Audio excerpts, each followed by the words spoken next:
everyone, in this video I will do one important discussion on GST implication on advance receipt on supply of goods and for supply of services. Okay, first for supply of goods, no GST shall be payable. ठीक है, on advance receipt GST is payable at the time of issue of invoice. It means what कि GST जो है advance जब मिलेगा तो उसके time में कोई जीएसटी पे नहीं करना पड़ेगा। ये किसके बारे में बात हो रहा है? गुड्स के बारे में। अगर गुड्स सप्लाई कर रहे हैं तो जीएसटी का पेमेंट का लायबिलिटी कब आएगा? जब इसका टाइम आएगा जब इनवॉइस इशू कर देंगे। ठीक है, तो इसका टाइम ऑफ सप्लाई कब होगा? जब इनवॉइस इशू कर देंगे तब जीएसटी पेमेंट का लायबिलिटी आएगा। यानी कि इन respect of supply of goods invoice basis. Okay, invoice basis में जीएसटी की लायबिलिटी आएगी। And for supply of services के लिए जीएसटी का अगर मान लो एडवांस रिसीप्ट हो रहा है in respect of supply of services, then GST payable on advance receipt. तब क्या आएगा? तब उस एडवांस जब ही मिला तभी क्या हो जाएगा? जीएसटी पे करना पड़ेगा। ये रिसिप्ट बेसिस में होता है। ठीक है, तो advance receipt on supply of services receipt basis, and for supply of goods अगर एडवांस रिसिप्ट मिल रहा है तो इनवॉइस बेसिस पे जीएसटी पे करना होगा।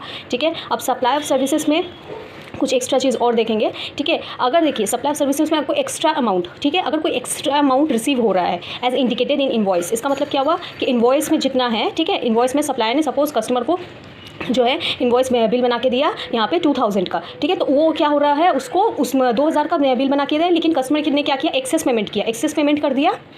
ठीक है, तो एक्सेस पेमेंट कर दिया। सपोज वहाँ पे वो 2000 का बिल बना के दे रहा है, वो क्या कर दिया? 3000 का पेमेंट कर दिया है। तो इन केस अगर सप्लायर को एक्स्ट्रा अमाउंट रिसीव्ड हो रहा है एज इंडिकेटेड इन इनवॉइस में जितना इंडिकेटेड है उससे एक्स्ट्रा अगर अमाउंट रिसीव्ड हो रहा है तो उस केस में क्या ट्रीटमेंट होगा, क्या टाइम ऑफ सप्लाई आएगा? ठीक है, अगर एक्स्ट्रा अमाउंट जो है वो अप टू 1000 तक मिल रहा है, तो मेरे केस में एग्जाम्पल क्या था? 2000 का बिल बना के दिया, उसको 3000 रिसीव हुआ, तो अप टू अगर 1000 रुपये तक का मिल रहा है, तो मेरे एग्जाम्पल में क्या था? अप टू 1000 का एक्स्ट्रा अमाउंट मिला है। तो अगर एक्स्ट्रा अमाउंट अप टू 1000 मिल रहा है तो उस केस में जो है टाइम ऑफ सप्लाई जो है सप्लायर के ऊपर टाइम ऑफ सप्लाई क्या आ जाएगा? इनवॉइस बेसिस पे आ जाएगा। मतलब वो एक्स्ट्रा अमाउंट को क्या कर सकता है? Can be adjusted with next invoice. मतलब जो उसको एक्स्ट्रा अमाउंट मिला वो उस कस्टमर के साथ जब नेक्स्ट वापस से जब सप्लाई करेगा माल, तो उसके बाद वो नेक्स्ट इनवॉइस के साथ एडजस्ट कर देगा, नेक्स्ट बिल के साथ एडजस्ट कर देगा। तो यानी कि उसको वो जो एक्स्ट्रा जो मिला उसको कितना मिल गया? उसको 3000 मिल गया, तो उसको 3000 के ऊपर पूरी टैक्स पे करने का एक बार में ज़रूरत नहीं है। मतलब जो उसको 1000 जो एक्स्ट्रा मिला उस एक्स्ट्रा पे उसको अभी लायबिलिटी नहीं आएगी जीएसटी पे करने की। ठीक है, लेकिन अगर इन केस मान लो वो 2000 का बिल हुआ, उसको जो 4000 मिल गया, मतलब 1000 से अगर एक्स्ट्रा मिल जाता है, अगर extra amount receive in excess of 1000,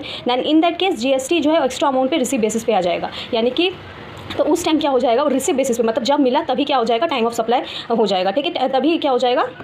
GST payable का लायबिलिटी आ जाएगा। ठीक है, रिसीव बेसिस में। तो in case of if extra amount received as indicated in invoice अगर एक्स्ट्रा अमाउंट ये रिसीव होता है तो उस केस में अगर अप टू 1000 अगर एक्सेस अमाउंट मिलता है तो उस केस में इनवॉइस बेसिस, और अगर 1000 से ज़्यादा में मिलता है तो उस केस में रिसीव बेसिस में टैक्सेबिलिटी आएगी। ठीक है, और यहाँ पे मैंने क्या नोट दिया है कि ये कंडीशन जो है गुड्स के लिए नहीं है, सप्लाई ऑफ गुड्स के लिए नहीं। सप्लाई ऑफ गुड्स के लिए नहीं, क्यों नहीं है? इसलिए नहीं है क्योंकि सप्लाई ऑफ गुड्स में तो वैसे भी इनवॉइस बेसिस पे ही आता है, इनवॉइस बेसिस पे यहाँ पे टैक्सेबिलिटी आता है, तो यहाँ पे रिसीव बेसिस का बात ही नहीं होता, इसलिए यहाँ पे सप्लाई ऑफ गुड्स के लिए नहीं है, यहाँ पे सप्लाई ऑफ सर्विसेज के लिए ये वाला बात बोला गया है।